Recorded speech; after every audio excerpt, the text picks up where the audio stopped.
আমি একটু নিঝুমের কাছে আসতে চাচ্ছিলাম। নিঝুম, আমরা নানা ধরনের গল্প শুনে থাকি যে বাকশাল করে বাংলাদেশকে একনায়কতান্ত্রিকতার দিকে ঠেলে দেওয়া হয়েছে, বাকশালের কারণে এরকম হয়েছে।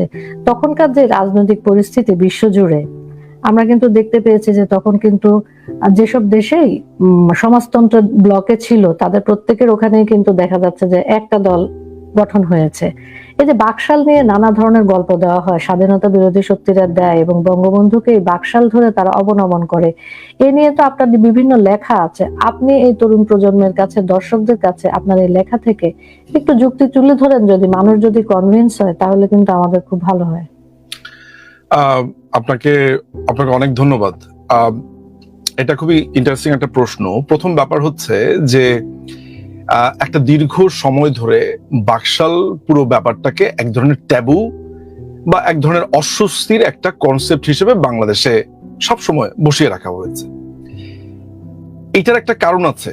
এটার কারণটা হলো, এটার কয়েকটা ইন্টারেস্টিং পয়েন্ট গুলো আছে। আমার কাছে মনে হয় যে আমি এখন থেকে আগামী কয়েক মিনিট যে কথাগুলো বলবো, এই কথাগুলো যতটা না আপনার উদ্দেশ্যে আমি বলবো হচ্ছে তরুণদের উদ্দেশ্যে, তারা যাতে খুব মনোযোগ দিয়ে এই কথাগুলো শোনে।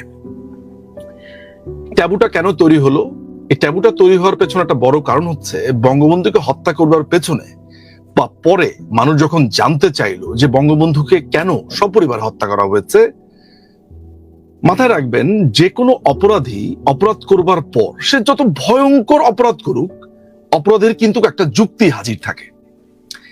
আমরা আইনজীবী, এই জিনিসগুলো তো আমরা প্রতিনিয়ত প্রতিদিন দেখি, কিন্তু সাধারণ মানুষও একটা জিনিস দেখবেন, যে কোনোই অপরাধ করুক না কেন তার অপরাধের একটা একটা যুক্তি থাকে। যেমন আমি একদম রিসেন্টলি গতকালকের একটা ঘটনা বলি। 32 নম্বরে যেতে দেবে না, এক ভদ্রমহিলাকে ধরেছে, তো তাকে মারধর করা হলো। তো সাংবাদিকরা জিজ্ঞেস করলো, আপনি মারধর করলেন কেন? বলে উনি 32-এর দিকে তাকিয়েছিল এই কারণে। এই কথাটা যে সে যখন বলছে, যিনি বলছে তিনি নিজে অস্বস্তির মধ্যে পড়ে গেছে যে সে আসলে কি বলবে। তার তো কোনো কিছু করার নাই। ওই লোকটাকে সে আওয়ামী লীগ বলতে পারছে না, তাকে যুবলীগ বলতে পারছে না, কিছুই বলতে পারছে না, নিরীহ এক গো বেচারা। তার হঠাৎ করে সাংবাদিক দেখে তার একটা যুক্তি বের হয়ে গেল, 32-এর দিকে তাকিয়েছিল এই কারণে। বঙ্গবন্ধুকে হত্যা করবার পর এই 32-এর দিকে তাকিয়ে ছিল মার্কা অনেকগুলো যুক্তি এসেছে। যুক্তিটা কেমন? ইন্টারেস্টিং ব্যাপার হচ্ছে যে তারা বঙ্গবন্ধু হত্যাকাণ্ডের বিচারের প্রক্রিয়াটা থেকে বলি, তাহলে আমি বাকশালটা আপনাকে ঢুকতে সুবিধা হবে। যুক্তিটা ছিল এমন যে বঙ্গবন্ধু আসলে একটা কোল্যাটারাল ড্যামেজ। তারা বেসিক্যালি বঙ্গবন্ধুকে গ্রেফতার করতে এসেছিল, সরি, বঙ্গবন্ধুর যে ফ্যামিলি তারা কোল্যাটারাল ড্যামেজ, আর বঙ্গবন্ধুকে হত্যা করা হয়নি, নিহত হয়েছিলেন। কেন নিহত হয়েছিলেন? ওইখানে যাওয়ার পক্ষে দুপক্ষের গোলাগুলি হয়েছে। তো লক্ষ্য করলো যে একটা দীর্ঘ সময় এই কনসেপ্টটা পাবলিককে গেলাতে পারেনি। দেন হোয়াট? তখন তারা অনেক বুদ্ধি করে বের করলো, অনেক চিন্তা করলো কি বলা যায়। তখন তারা বাকশাল শব্দটাকে আনলো। যখনই বাকশাল শব্দটাকে আমাদের কাছে আনলো, ঠিক ওইরকম একটা মুহূর্তে আমি তরুণদেরকে একটা তথ্য দিতে চাই। তরুণরা যদি এখন থেকে ভাবা শুরু করে যে আচ্ছা, বঙ্গবন্ধু 1973 সালের 7ই মার্চে 293টা আসন পেয়ে বাংলাদেশ আওয়ামী লীগ জয়ী হলো।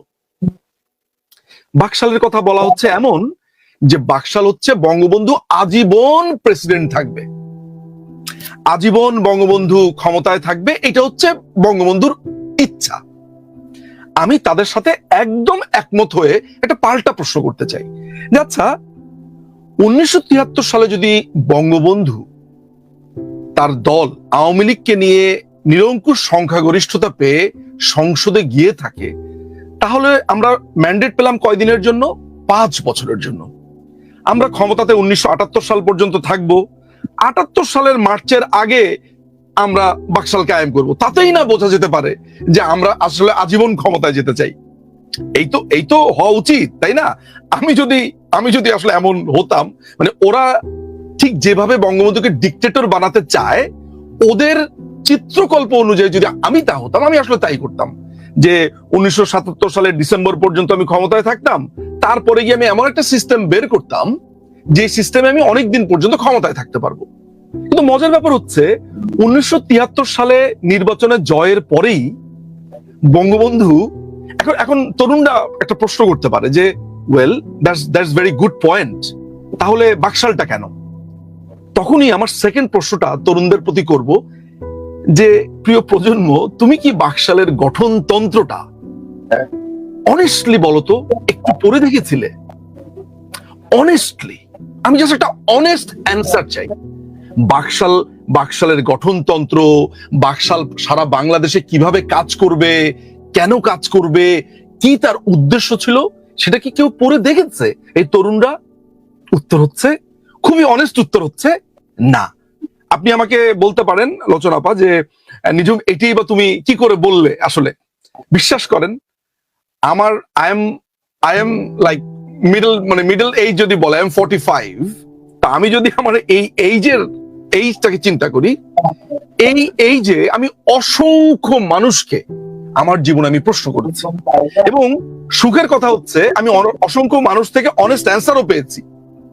তারা বলেছে না ভাইয়া পড়ি নাই, মানুষের কাছ থেকে শুনছি। একদম খুবই অনেস্ট, খুবই নিরীহভাবে বলেছে ভাইয়া আসলেই শুনি নাই, বা সবাই বলে যে বাকশাল এক দল, এইখানে আর কেউ দাঁড়াইতে পারবে না, বঙ্গবন্ধুই প্রেসিডেন্ট।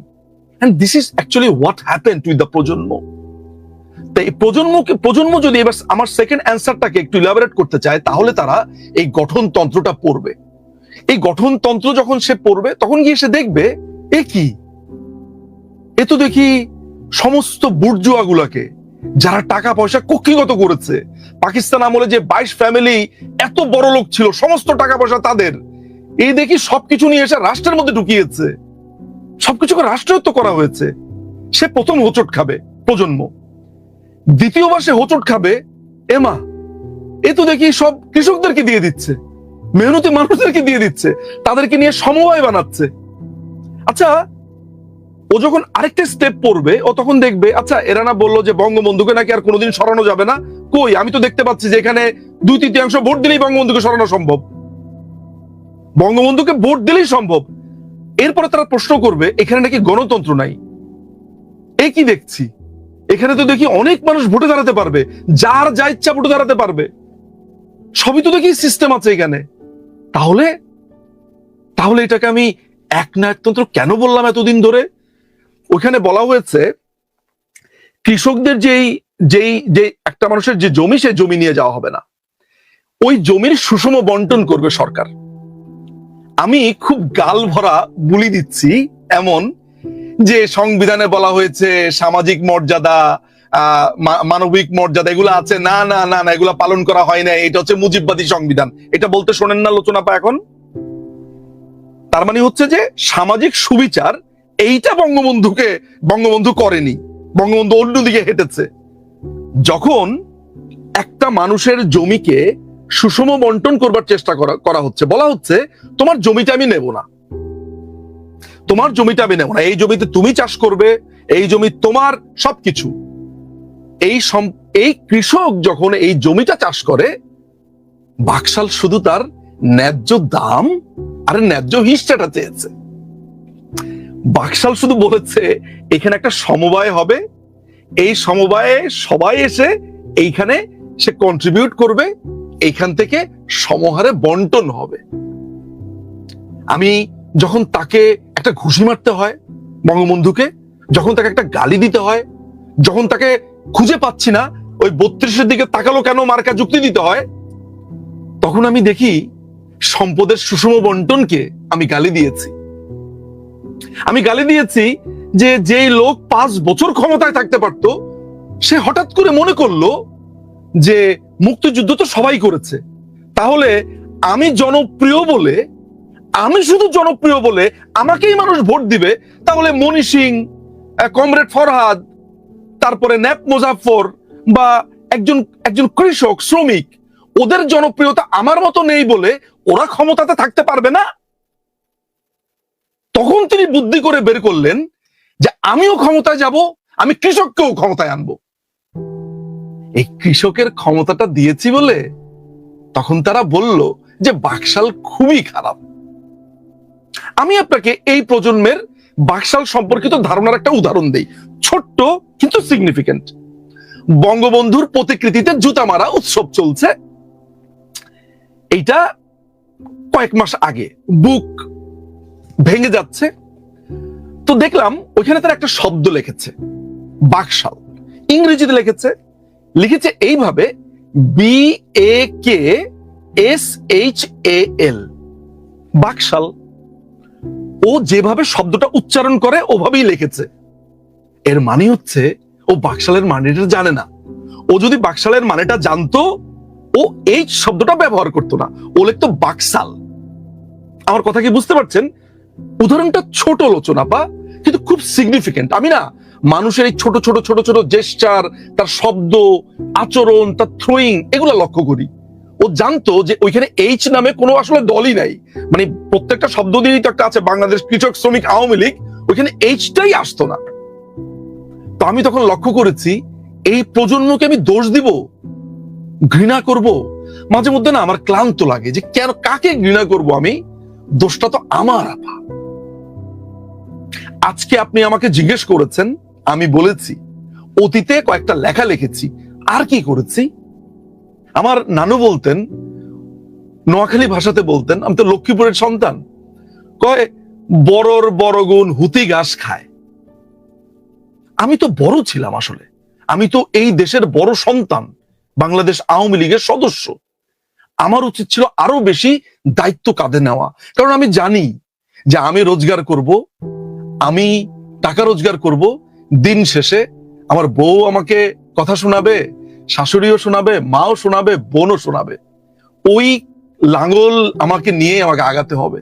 সো আমি আমার প্রথমে আমার নিজের ব্যর্থতাটা মেনে নেই, যে আমি তরুণদের কাছে ভালোভাবে বোঝাতে পারিনি। বোঝাতে পারলে হয়তো আজকে এমন হতো না। বাকশালটা হচ্ছে কেমন জানেন আপা? এই যে আমরা বলি মুজিববাদ মুজিববাদ বলে, এখন বলছে সংবিধানকে বাদ করে দাও। এই বাকশালটা হচ্ছে মূলত আমাদের এই সংবিধানের সেকেন্ড মূলনীতি, গণতন্ত্র। আপনি গণতন্ত্র কি সেটা বোঝেন? সমাজতন্ত্র। সমাজতন্ত্র হচ্ছে আমি সবাইকে দেব। ধরা যাক আমার উচ্চতা 5 ফিট, আপনার উচ্চতা 6 ফিট। কেমন? এখন সম্পদের সুষম বন্টন হলো, আপনিও জমির অর্ধেক পেলেন, আমিও জমির অর্ধেক পেলাম।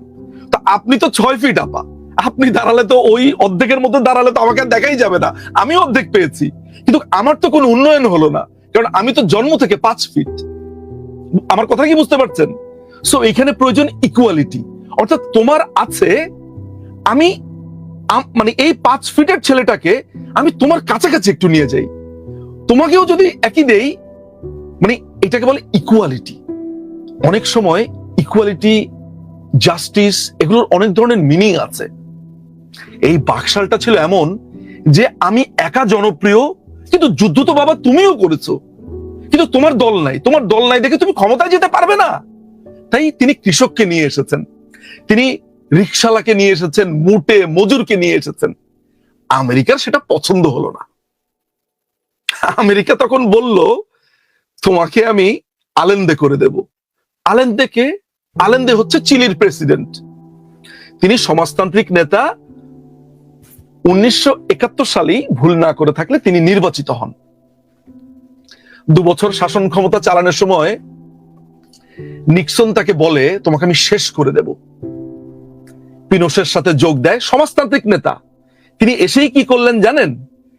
মাথায় রাখবেন কেন এই কথাগুলো বলছি, আপনার প্রশ্নের সাথে কেন এত ইম্পর্টেন্ট। ওই যে আমি বলেছি বাকশাল সমস্ত কিছুকে জাতীয়করণ করলো। তুমি আদমজি, তুমি ইস্পাহানি, তোমার কাছে সমস্ত সম্পদ, তা হবে না। রাষ্ট্র নেবে, তুমি রাষ্ট্র থেকে কিভাবে বুঝে নিবে নেবা, তোমার এককভাবে এত সম্পদ হবে না। মানে যারা এইভাবে সম্পদ বুর্জোয়া, ঋণ টিন নিয়ে দুনিয়ার কাহিনী করেছে, অর্থাৎ জাতীয়করণ করা হচ্ছে। রাষ্ট্র আপনাকে টাকা দেবে, রাষ্ট্র এটা পরিচালনা করবে, আপনি সেখান থেকে রাইট হিস্সাটা পাবেন। আলেন্দে তাই করলো, তার তেল, গ্যাস, খনিজ সম্পদ সমস্ত কিছু রাষ্ট্রায়ত্ত করলো। 1973 সালের 11ই সেপ্টেম্বর পিনোশে এখন যেরকম ওয়াকার, তখনকার পিনোশে তাকে ঘিরে ধরলো আপনার প্রেসিডেন্ট ভবনে। ঘিরে ধরলো, পিনোশে বলল যে আমি আত্মহত্যা, নিজের মাথাতে নিজে গুলি করে আত্মহত্যা করলো একটা ভাষণ দিয়ে।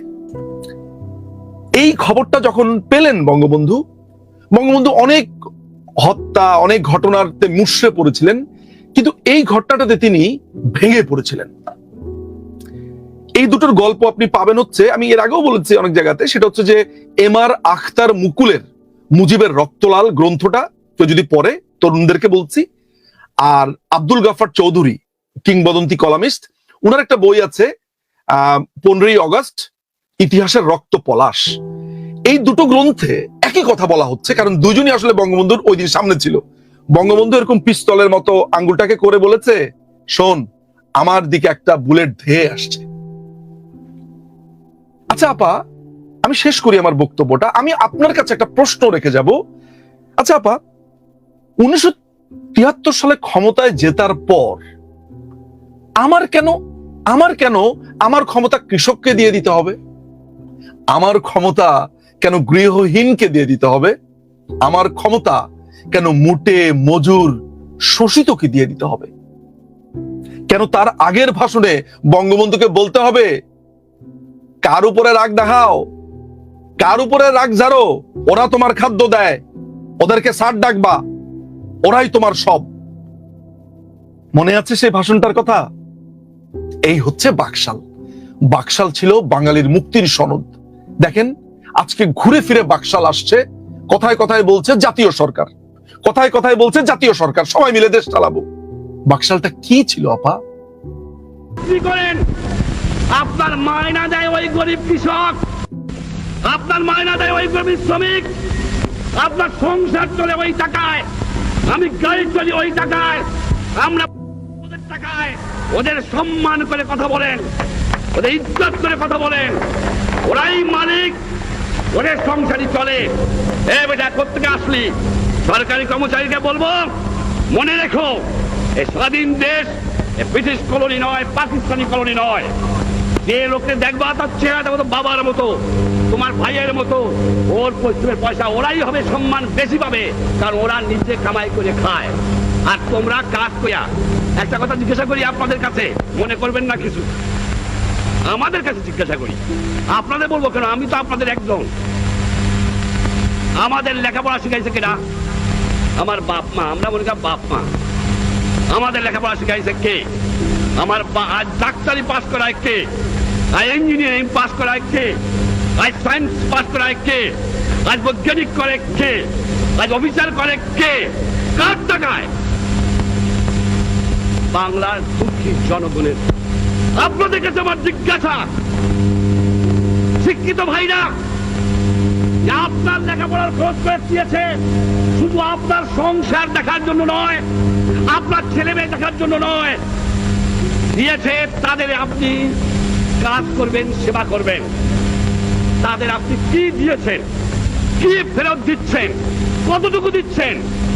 তার টাকায় ইঞ্জিনিয়ার সাহেব, তার টাকায় ডাক্তার সাহেব, তার টাকায় অফিসার সাহেব, তার টাকায় রাজনীতিবিদ সাহেব, তার টাকায় মেম্বার সাহেব, তার টাকায় সব সাহেব। সমাজ যেন ভুলে ভুলে গেছে। এই সমাজকে আমি চরম আঘাত করতে চাই, এই আঘাত করতে চাই যে আঘাত করেছিলাম পাকিস্তানিদের, সে আঘাত করতে চাই এই ঘুরে বেড়া সমাজ ব্যবস্থাকে। এই যে নতুন সিস্টেমে যাচ্ছি আমি, গ্রামে গ্রামে বহুমুখী কোঅপারেটিভ করা হবে। ভুল করেন না, আপনাদের জমি আমি নেব না, ভয় পায়েন না, যাও জমি নিয়ে যাবো তা নয়। 5 বছর প্ল্যানে বাংলাদেশের 65,000 গ্রামে একটা করে কোঅপারেটিভ হবে, প্রত্যেক গ্রামে গ্রামে। এই কোঅপারেটিভ জমির মালিক জমি থাকবে, কিন্তু তার অংশ যে বেকার প্রত্যেকটা মানুষ, যে মানুষ কাজ করতে পারে, তাকে সেই কোঅপারেটিভের সদস্য হতে হবে এবং বহুমুখী কোঅপারেটিভ হবে। আলটিমেটলি 25,000 ভিলেজে একটা করে কোঅপারেটিভ করা হবে। 5 বছরে প্ল্যান না হয়েছে। তাদের কাছে পয়সা যাবে, তাদের কাছে ফার্টিলাইজার যাবে, তাদের কাছে টেস্টিং যাবে, তাদের কাছে ওয়ার্ক প্রোগ্রাম যাবে। আস্তে আস্তে ইউনিয়ন কাউন্সিল ওই টাউটের দল বিদায় দেওয়া হবে, তা না হলে দেশ বাঁচানো যাবে না। এই জন্যই ভিলেজে কোঅপারেটিভ হবে। আমি ঘোষণা করছি আজকে যে 5 বছর প্ল্যানে প্রত্যেকটি গ্রামে, ধরেন 1000 ফ্যামিলি থেকে 500 থেকে 1000 ফ্যামিলি পর্যন্ত কম্পালসারি কোঅপারেটিভ। আপনার জমির ফসল আপনি নেবেন, অংশ যাবে কোঅপারেটিভে, অংশ যাবে গভর্নমেন্টের হাতে। দ্বিতীয় ধাপ, থানায় একটা করে কাউন্সিল হবে। এই কাউন্সিলে রাজনৈতিক কর্মী কর্মচারী যে হয় একজন তার চেয়ারম্যান হবে, এই জায়গাতে থাকবে ওই ডিপার্টমেন্টের সরকারি কর্মচারী, আর তার আমাকে কৃষক শ্রমিক আওয়ামী লীগের প্রতিনিধি থাকবে, যুবক প্রতিনিধি থাকবে, কৃষক প্রতিনিধি থাকবে, তারা থানাকে চালাবে। আর জেলা থাকবে না, সমস্ত মহকুমা জেলা হয়ে যাবে। প্রত্যেকটা মহকুমাকে জেলা করব, সেই মহকুমায় একটা করে অ্যাডমিনিস্ট্রেটিভ কাউন্সিল হবে, তার একজন চেয়ারম্যান থাকবে, সব কর্মচারী একসঙ্গে তার মধ্যে থাকবে। এর মধ্যে পিপুল রিপ্রেজেন্টেটিভ থাকবে, পার্টি রিপ্রেজেন্টেটিভ থাকবে, তারা সেখানে সরকার চালাবে। এইভাবে একটা সিস্টেম আমি চিন্তা করেছি এবং করবো বলে ইনশাআল্লাহ আমি ঠিক করেছি। আমি আপনাদের সাহায্য সহানুভূতি চাই। আমার পাটের দাম নাই, আমার চায়ের দাম নাই, আমি বেচতে গেলে অল্প পয়সায় বিক্রি করতে হয়, আর আমি যখন কিনে আনি যারা বড় বড় দেশ তাদের জিনিসের দাম অনেক বাড়ায় দেওয়া হয়েছে, আমরা বাঁচতে পারি না। আমরা বলি, এই জন্য আমরা বলি যে তোমরা মেহরবানি করে যুদ্ধ মনোভাবটা বন্ধ করো, করে ওই সম্পদ দুনিয়ার দুটি মানুষকে বাঁচাবার জন্য ব্যয় করো। এই দিন থাকবে না। আমরা বাংলাদেশের মানুষ, আমার মাটি আছে, আমার সোনার বাংলা আছে, আমার পাট আছে, আমার গ্যাস আছে, আমার চা আছে, আমার ফরেস্ট আছে, আমার মাছ আছে, আমার লাইভ স্টোর আছে। যদি ডেভেলপ করতে পারি ইনশাআল্লাহ এই দিন আমাদের থাকবে না। আজ আরবদের সঙ্গে আমার একাত্ম, আজ প্যালেস্টাইনে আমি তাদের দাবি, আরব ভাইদের ন্যায্য দাবি সমর্থন করে বাংলার মানুষ এবং আরব ভাইদের পিছনে থাকবো প্যালেস্টাইনকে উদ্ধার করার জন্য। এও আমাদের পলিসি। যেখানে নির্যাতিত দুঃখী মানুষ হচ্ছে সেখানে আমরা যাবো। শ্রমিক ভাইরা, আমি জানি আমি শ্রমিক প্রতিষ্ঠান করতেছি আপনাদের প্রতিনিধি নিয়ে, ইন্ডাস্ট্রি ডিপার্টমেন্ট, লেবার ডিপার্টমেন্ট, শ্রমিক প্রতিনিধিরা বসে একটা প্ল্যান করতে হবে। সেই প্ল্যান অনুযায়ী কি করে আপনারা বাঁচতে পারেন তারা বন্দোবস্ত করতে হবে। ছাত্র ভাইরা, লেখাপড়া আপনারা শেখেন, আমি খুশি হয়েছি আপনারা নকল সকল বন্ধ করেছেন। কিন্তু একটা কথা বলবো যে আপনারা অনেকে আমি দেখে দিতে পারে, আবার খবরও পাই 1% পাস, 2% পাস, 3% পাস। শিক্ষক সম্প্রদায়ের কাছে আমার একটা আকুল আবেদন, ফেল করাবেন, নকল বন্ধ করতেছি, ঠিক আপনাদের একটা কর্তব্য আছে। ওরকম তো বলতে পারি 2% পাস করালাম, আপনার কর্তব্য আছে যে ছেলেদের মানুষ করতে হবে। ফেল করানোতে আপনাদের বাহাদুরি নাই, পাস করাও বাহাদুরি আছে। রাগ করেন না, রাগ করেন না, আপনারা আবার আমার উপর রাগ করেন। আমি দেখি বুদ্ধিজীবীদের, না না, বুদ্ধিজীবীদের আমি কিছু বলতে যত সম্মান করি, শুধু এইটুকু করি যে বুদ্ধিটা একটু জনগণের ক্ষেত্রে আপনারা ব্যয় করেন, সেইটুকু চাই। এটা মনে রাখবেন, এর বেশি আমি আপনাদের বলবো না। বাবা বলে কি মারা যাবো, আবার কোন সময় বই লিখে বসবেন, আপনাদের শ্রদ্ধা করি, কিন্তু চাই ন্যায্য কাজটা করেন। খালি সমালোচনা করে লাভ হবে না, কতটুকু কাজ করলেন। আমার যুবক ভাইরা, আমি যে কোঅপারেটিভ করতে যাচ্ছি গ্রামে গ্রামে, এর উপর বাংলার মানুষের বাঁচা নির্ভর করবে।